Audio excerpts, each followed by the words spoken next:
안녕하세요. 현재 톡톡 잉글리시를 운영을 하고 있는 제시카 원장이라고 합니다. 일단 저는 입시 강의나 이제 공무원 영어, 취업 스피킹 이런 위주, 시험 위주, 고민 시험 위주의 강의를 되게 오래 하게 되었어요. 근데 이런 분들은 이제 단기간에 점수가 필요하고 어떤 목적이 있는 과정들이기 때문에 제가 어떤 언어에 대한 본질을 가르치기보다는 시험 점수를 높이기 위한 스킬 그리고 그런 방법론적인 많이 포커스를 두는 강의를 했었거든요. 근데 이게 사실 저는 개인적으로 좋다 나쁘다라고 하기보다는 우리가 사실 좋은 대학교를 가기 위해서 많은 시간을 들여서 공부를 했고 또 대학교에 가서는 취업을 위해서 또 다른 영어 학원을 가고 또 취업을 해서는 승진을 위해서 또 다시 영어 학원 문을 두드리는 것을 보니 이거는 좀 교육의 본질적인 문제가 있지 않나라는 생각을 많이 하게 되었고요. 그렇다면 이 언어를 시작하는 시발점을 조금 좋게 하면 이러한 많은 시간과 에너지를 들이지 않고도 좀 더 많은 기회와 성장에 기회들이 있지 않을까라는 생각을 하게 됐어요. 그래서 그 시발점이 사실 초등학교 시대라고 저는 생각을 했고 그래서 초등학생을 대상으로 조금 더 나은 퀄리티 있는 언어 교육을 좀 시작을 해보자 라고 시작을 해서 이렇게 시작을 하게 되었습니다. 온라인 학원은 일단은 시간 제약, 공간 제약이 없다가 가장 크다. 그 말씀은 무슨 말이냐면 아이들이 사실 생각보다 학교를 갔다 와서 이제 가방을 메고 또 학원을 가서 이제 수업을 하고 또 집에 오고 하는 그 라이딩 시간이 굉장히 생각보다 많이 들어요. 근데 이제 저도 육아를 하는 입장에서 이 길거리에서 벌이는 로스가 굉장히 크다라고 생각을 했고 그 시간을 조금 더 집에서 편하게 효율적으로 사용을 했으면 좋겠다라는 게 아무래도 이 온라인 수업의 가장 큰 장점이라고 생각을 하고요. 그리고 두 번째는 부모님과 그리고 선생님과 그리고 학생 이 세 가지가 면밀하게 관리가 되는 점이 온라인의 큰 장점이라고 생각을 합니다. 이제 무슨 말이냐고 한다면 오프라인 같은 경우에는 사실 어머니들이 보실 수가 없어요. 수업에 이제 어떤 내용을 또 보실 수가 없고 또 우리 아이가 얼마나 집중을 잘 하는지 그 시간을 얼마나 잘 소화를 하고 오는지를 면밀하게 케어가 불가능하다. 근데 온라인 같은 경우에는 장단점이 있겠지만 내가 보는 앞에서 선생님이 어떻게 수업을 하고 우리 아이가 어떤 마음으로 어떤 자세로 참여를 하고 있는지 그런 부분들이 면밀하게 체크가 되기 때문에 사실 내가 보이지 않는 곳에서 우리 아이가 자기 스스로 인지와 열정으로 가야 되는 게 오프라인이라면 온라인은 그래도 학부모님이 옆에서 조금 더 챙겨줄 수 있는 부분들이 있다는 게 저는 가장 큰 메리트로 다가오고요. 그리고 마지막으로는 선생님의 피드백을 아이뿐만 아니라 엄마, 아빠도 같이 받아볼 수 있다라는 부분들이 장점이 있을 수 있을 것 같습니다. 예를 들어 이제 오프라인 학원 같은 경우에는 아이들이 주어진 시간 내에 과제를 체크를 해줘야 되고 주어진 시간 내에 또 아이들을 귀가를 시켜야 되는 입장이기 때문에 면밀하게 아이들한테 세세하게 피드백을 주기라는 사실 현실적으로는 불가능합니다. 다만 이제 온라인 같은 경우에는 저희가 수업 외에 선생님이 피드백을 줄 수 있는 시간들이 굉장히 많이 있어서 그런 부분들을 조금 더 면밀하게 피드백을 드릴 수 있다는 장점이 있고요. 그리고 그런 과정을 통해서 부모님이 직접 받아볼 수 있으니까 아이와 조금 더 소통할 수 있는 소통의 장도 생기는 게 이 온라인 피드백의 또 가장 큰 장점이라고 저는 생각을 합니다.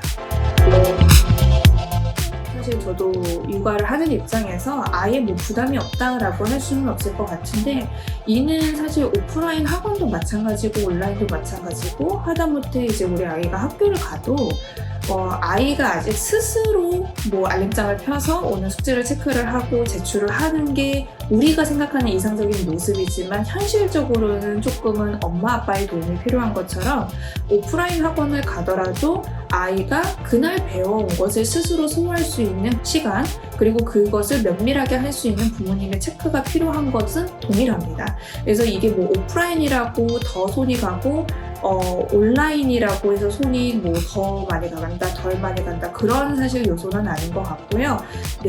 우리 아이가 어떠한 인재로 크기를 원하느냐 그 가이드를 해주는 역할에서 부모님의 인볼브를 얼마나 해주냐의 그 차이인 것 같아요. 개인적으로는 저희가 이제 인스타그램이나 블로그에 이제 홍보를 올릴 경우에 저희 잘하는 친구들을 올리다 보니 또 신규 어머님들이 생각했을 때는 굉장히 잘하는 친구들만 이 학원에서 이제 수업을 받는다라고 생각을 하시는 것 같아요. 근데 개인적으로 저희는 리딩을 시작을 하는 친구들도 굉장히 많이 있고요. 그리고 이 성장의 단계들을 봤을 때 리딩을 시작하는 친구들이 들어왔을 때 예후가 훨씬 더 좋은 편이다라는 부분을 말씀을 드리고 싶어요. 이제 무슨 말이냐? 사실 7살하고 8살 친구들이 들어와서 좋은 결과들을 많이 보여주는데 그 좋은 결과를 보여줄 수밖에 없는 이유는 이 친구들은 아직 학습 습관이 성립되지 않았고 공부를 어떻게 해야 되는지 모르는 상황에서 저희와 같이 수업을 시작을 했기 때문에 영어 공부는 이 프로세스로 공부를 해야 되는구나. 선생님이 이 피드백을 줬으니까 이거는 이거대로 해야 되구나 라는 어떻게 보면 고지고대로의 그 순서가 생기기 시작을 합니다. 그래서 저희가 소위 표현을 하자면 도화지에 그림을 그리는 단계이기 때문에 이 친구들의 스폰지와 향상력은 굉장히 높은데 이제 말씀하신 것처럼 우리 아이는 잘 못하기 때문에 라고 주저를 하시는 경우들이 조금 저는 많은 것 같고 그 주저로 시간이 흘러가기 때문에 아이가 이제 안 좋은 학습 습관이 생기고 안 좋은 학습 습관이 생길 때 저희한테 보내주시면 그것을 픽스를 하는데 굉장히 많은 시간과 노력이 드는 거는 사실이다라고 말씀을 드리고 싶습니다. 그렇기 때문에 사실 이제 저희 아이가 낫다라는 그런 두려움을 가지지 마시고 도전을 해보시고 좋은 학습 습관을 같이 성립을 하시고 발전을 하시면 좋겠다라는 생각을 합니다. 이거는 개인적으로 이제 성향에 조금 차이가 있는 것 같아요.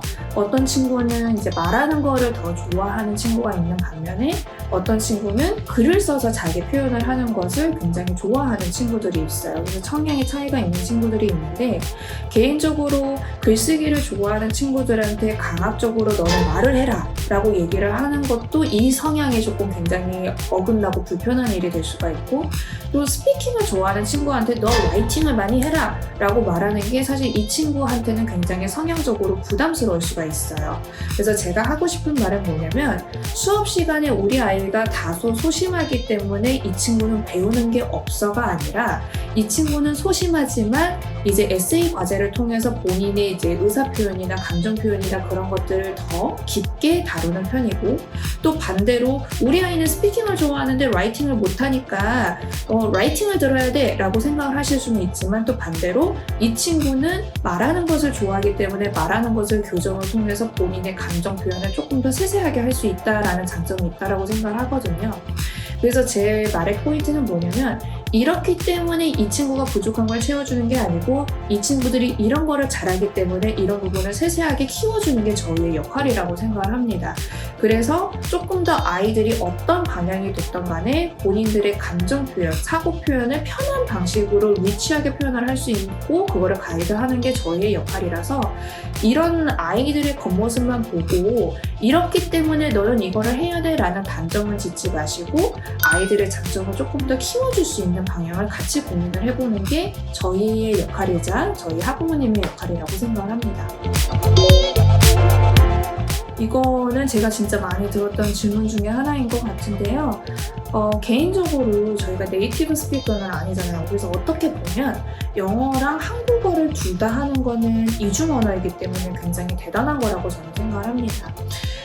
다만 모국어가 잘 세팅이 되어 있지 않으면 어떤 언어를 하더라도 들리기에는 잘해 보이지만 깊이가 굉장히 떨어지는 많은 경우를 제가 봤어요.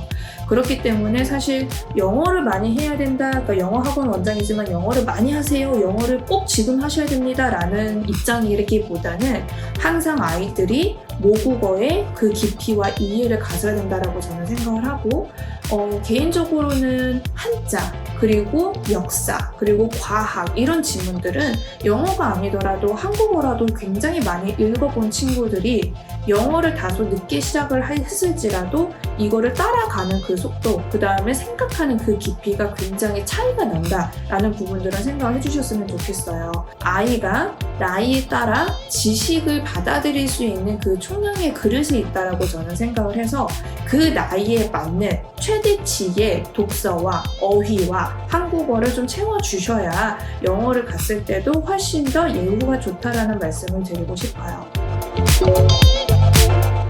저는 개인적으로 리스닝이 좀 되게 중요하다라고 생각을 해요.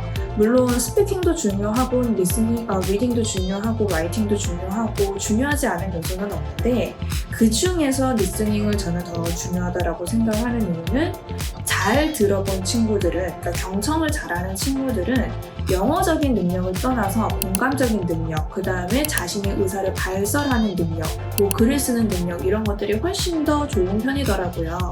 그래서 나의 중심이 돼서 내가 말하고 내가 읽고 내가 쓰고 하는 경우들을 사실 수업이 굉장히 많은데 저희가 살아가면서 언어라는 것은 누군가와 소통을 하는 거고 누군가를 공감을 하는 거고 누군가를 제대로 이해를 해서 그거에 대해서 나아가는 방향이라고 저는 생각을 하거든요. 그렇기 때문에 한국어도 마찬가지지만 영어도 잘 듣는 것가 중요하다라고 저는 생각을 합니다. 사실 이제 영어 학원이라고는 얘기를 하지만 저는 톡톡 잉글리시를 굉장히 이제 미니 학교로 생각을 하고 아이들을 케어를 하는데 굉장히 신경을 많이 쓰는데 그렇기 때문에 사실 저희가 이제 과학 수업이나 영어 수업이나 인문학 수업이나 이런 과목별 수업이 굉장히 많은 편이고 그 수업에 대해서는 아직까지는 의아해 하시는 분들도 계시기는 하세요. 하지만 제 교육과는 이런 다양한 과목을 통해서 이 친구들이 좀 사고의 깊이를 더할 수 있고 그 깊이의 과정에서 본인들의 의견과 그 다음에 문제 해결점을 찾는 그런 과정들을 계속 연습을 해왔으면 좋겠고요. 이거를 사실 저는 사고의 근육이라고 생각을 합니다. 그래서 어렸을 때부터 본인의 사고의 근육을 조금 계속 키워나가고 강화가 됐으면 좋겠다라는 목적을 가지고 저희는 수업을 운영을 하고 있는 기관이기도 하고요. 이 친구들이 이렇게 배운 것들을 내가 조금 더 발현할 수 있고 인정받을 수 있고 또 써먹을 수 있는 그런 기회들을 제공을 하는 게 어떻게 보면은 사교육이지만 그런 것들을 제공을 할 수 있는 저의 의무라고 저는 생각을 합니다. 그래서 그 기회를 가지고 그 선택에 따라서 아이들이 조금 더 한 단계 성장을 하고 더 나은 발전을 할 수 있는 기회들을 제공을 하려고 하고 있으니 그런 교육관을 가지고 저는 이 톡톡 잉글리시를 열심히 불타면서 운영을 하고 있습니다. 많은 질문들을 이제 주셔서 제가 이제 성실하게 대답을 해드렸는데요. 도움이 되셨나요? 무엇보다 이제 톡톡 잉글리시라는 어떻게 보면 온라인 영어 학원에 굉장히 많은 궁금증들이 해소가 되셨을 거라고 생각이 듭니다. 그래서 오늘뿐만 아니라 저희가 이제 교육에 많이 도움이 되는 컨텐츠를 가지고 또 찾아볼 예정이니까요. 도움이 되셨다면 좋아요, 구독 꼭 눌러주시면 좋을 것 같아요. 저희는 다음 영상에서 또 찾아뵙도록 할게요. 안녕!